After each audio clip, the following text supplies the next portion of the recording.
Марија, дали знаеш дека падобранството носи многу повеќе задоволство отколку ризик, иако изгледа дека е многу ризично? Да, вака од страна гледано изгледа дека е многу ризично и страшно, но ете, да го испробаме па ќе коментирам. Да, дали знаеш од кога за прв пат почнале падобранските скокови кај нас? Од 20-тиот век. Па така нешто, да, 1936 година. Многу интересно, многу адреналин во продолжение во тренд.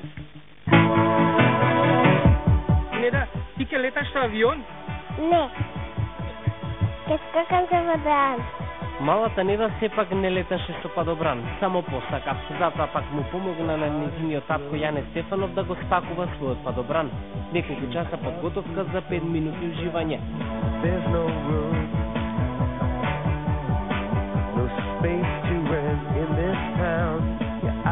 Се наоѓаме на 400 метри над аеродромот.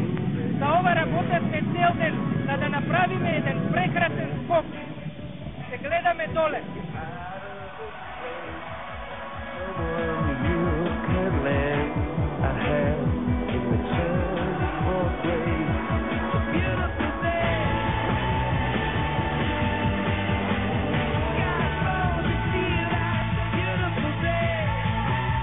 Стефанов долги години активен член и инструктор во аероклубот во Скопје. Херои кои го освојуваат небото, така најчесто ги нарекуваат луѓето за кои падобранството е живот каков што не може да се опише. Пред да се влезе во авионот и полета високо горе, неопходни се подготовки. Пакувањето на падобранот е најголемиот проблем, но се со своји финти, но и искуство. Треба да се спакува доволно добро за да се отвори, а доволно лошо за да не удри при динамичкиот удар на отварање. Така да тука е уметноста. Иначе кога ќе го спакуваш падобранот повеќе од 1000 пати, тоа станува рутина. Нема некоја голема уметност во пакувањето.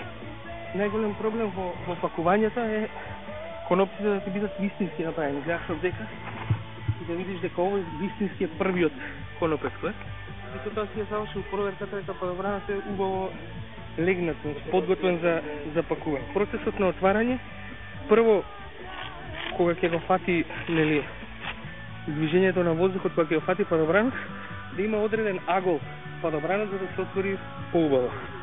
За скок со падобран никогаш не е доцна. Јане вели дека адреналинот и задоволството да се биде високо над земјата мора да се почувствува. Во друг случај тешко е да се замислиш да се движиш со брзина од 200 на час. Може би бара храброст, но повеќе е желба, а потоа и зависност. Ако веќе посакавте да пробате и вие, направете го тоа. Ваквото доживување дефинитивно не се заборава.